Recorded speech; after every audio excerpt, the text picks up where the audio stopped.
All right, a couple of things to do here. Go over the most commonly missed quiz questions and explain how the scoring works now that all the scores are in. I'm going to go over the most missed quiz questions. If you have questions about any of the questions, whether I cover them or not, please post the questions in Slack. We'll work it out. Maybe you should get an extra half point, a full point. We should throw out the question. This class, as we've seen throughout, this class is all about making arguments. So if you can make a good case for why a question isn't fair or why it's inappropriate, go for it. I will listen. If you just complain and say it's not fair or it's stupid, I'm not interested in that. But I'm always interested in your arguments. I'm always interested in you saying, well, this question suggests this, but we read this and this and this that suggests it's the other thing. I want to hear your thinking, right? As all of our texts do that we've been reading, but primary sources and secondary sources, they're all making an argument. Here's what you should do. Here's what you should think about the past. Here's what you should eat, and so on and so forth. Let's get into the questions. I'm just going to go in order of the questions, and I'm not going through all of them, but just the most commonly missed ones as a way to try to make it a little bit more useful as a pedagogical tool. Okay, question 2: quantification of diets created an effective way of controlling immigrants' bodies. I think I can understand why so many people got this wrong, 70%. There was indeed an effort to control immigrant bodies. But the video mentions that Mudry does not give us any evidence that it was an effective way of controlling bodies, and that's the key word here. Bitlikoff explains how and why the New England kitchen failed. She goes on and on about this.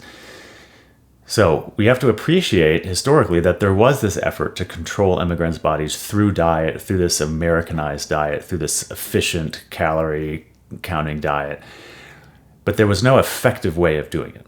Okay, so that's that. Number 3, 43% got this one wrong. Quantification of nutritional guidelines, like how many calories you should consume per day, is by definition an objective, as opposed to subjective, way of creating knowledge. You can create an objective measure of something like a calorie, but what you do with that in terms of what you consider to be average or what the guidelines are, how many calories people should eat, whether or not bodies are the same, these are all dependent on generalizations about what's normal. And that's very subjective, even if you can have a very objective measure called a calorie. What you do with it is very subjective.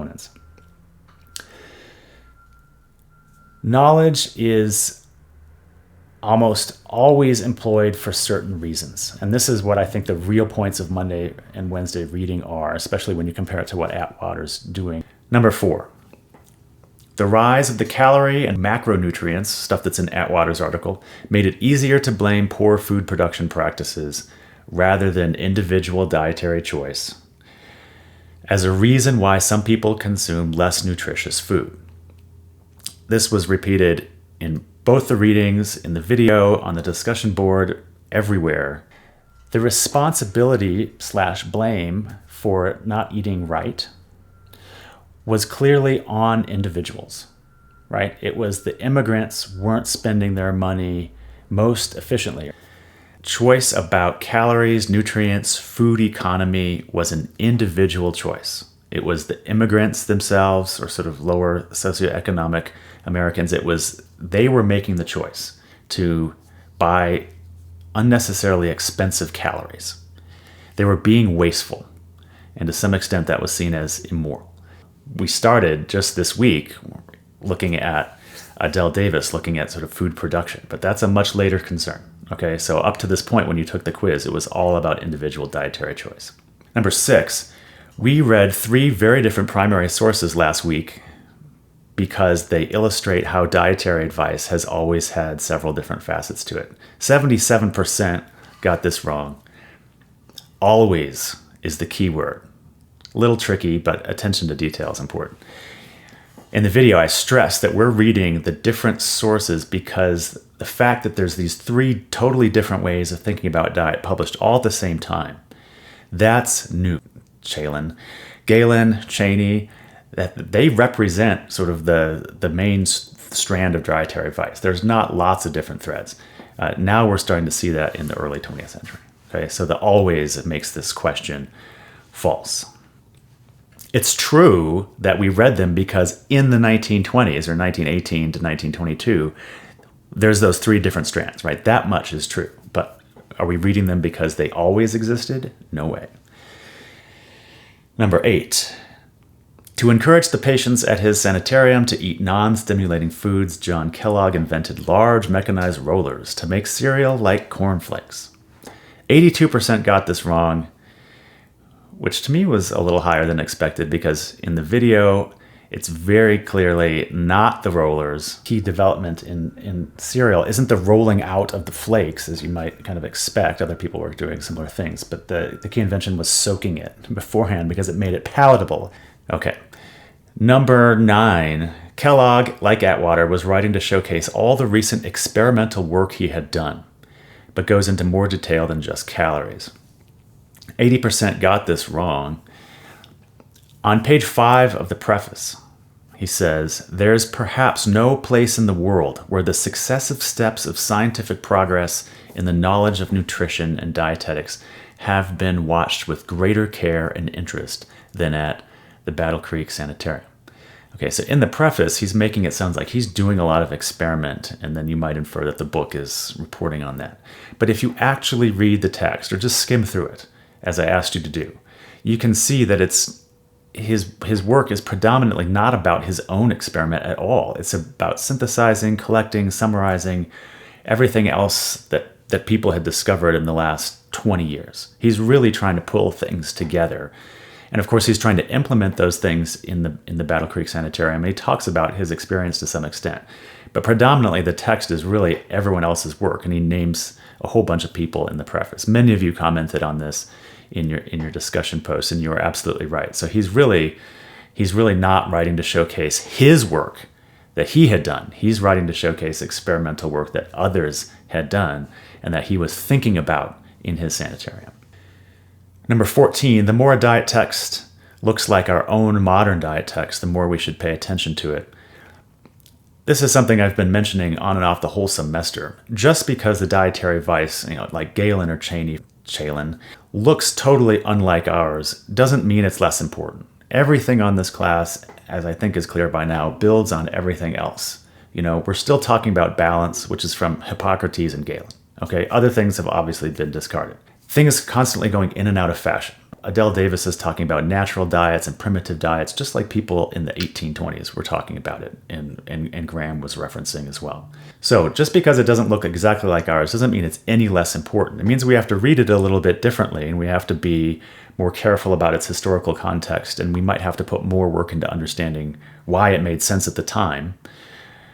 But we should put that same kind of work into our text too, our modern text, to understand why they make sense for us. What are our built-in assumptions about diet and health that are harder to see if you don't look historically backwards and try to understand these other texts. So everything is important. We're doing like 0.0001% of what's really cool. Obviously, I think everything's cool. So we're just skimming the surface. We wouldn't be doing it if it didn't have some direct relevance to the narrative of the class. Question 15, although McCollum understood, this question just barely squeaked in, 36% got it wrong, which is just above my 1/3 threshold. McCollum understood more about micronutrients than anyone else. He was not yet able to definitively link certain diseases to diet. This is false. He absolutely linked certain diseases to diet. That's what his whole text is about. So if you looked at it at all, he's constantly talking about disease. What he could not do at that time is link certain diseases to exact vitamin deficiencies. He knew vitamins existed, he knew they were important, but he couldn't say necessarily that it was vitamin C that caused scurvy. He knew that scurvy was related to some kind of dietary deficiency, so that exact correlation hadn't been mapped out yet. But he certainly knew, as he talks ad nauseum about, that diseases were linked to diet. Specific diseases were linked to diet. And that is a very new, novel thing. It seems like common sense for us, but we're starting to see it emerge in the 1920s with the investigation and discovery of vitamins. Okay, that's all the questions I want to cover. most people got the other questions right, or the vast majority, so there's no point in going over it. It's true, false, so if you got it wrong, you know what the answer is. Okay, every quiz, every assignment, everything, I think, needs to be a bit of a compromise between what the teacher has in mind and what students actually do. So if the percent wrong, there's 3 questions where the percent was high 70s or low 80s. People got it wrong. I can justify the correct answer. I can tell you I said it in the video. I can point out in the reading. But if no one is getting it right, or just 2 out of 10 people is getting it right, obviously I've done something wrong in terms of communicating. So it's obvious, looking at the aggregate results of the quiz and so on, that you couldn't have gotten a 15 on the quiz unless someone gave you the answers. Like, that is very obvious. So it's not supposed to be that way. It's not supposed to be impossible. I once took a calculus test and I got a 63, and I was going to cry until I learned that the highest score was like a 71 or something like that. The exam doesn't make sense if no one can get most of the questions right. So 12 was basically the highest score. So everyone's going to get an additional 3 points. I'm just going to add that onto your score so you can get up to 15 to make it a little bit more equitable. Part of the quiz and some of the reason for the wrong answers was it was partly experimental for me to see what sticks in the videos. And I'm trying to sort of have different sort of levels of information, levels of importance. There's some things that you absolutely have to know in order to pass this class. There's other things you should know if you want a B. There's other things you should know if you want an A. So I'm trying to layer those into the quizzes and the videos and the comments on the syllabus and the discussion board, so that sort of becomes a little clearer. And this quiz is a way of kind of feeling out what's working and what's not in the videos, so that I can continue to get better at those. If I don't talk to you before next week, have a very nice week off. To the next stuff, we're talking about obesity, kind of building off of what we saw the last couple of weeks, but we're reading all very relatively modern stuff, applying a lot of the historical stuff and critically analyzing contemporary diet literature and thinking about what we can learn from the history in our analysis so far as we apply it to sort of more modern stuff about diet and health, which is the whole point of the class. So it should be fun. All right, take care.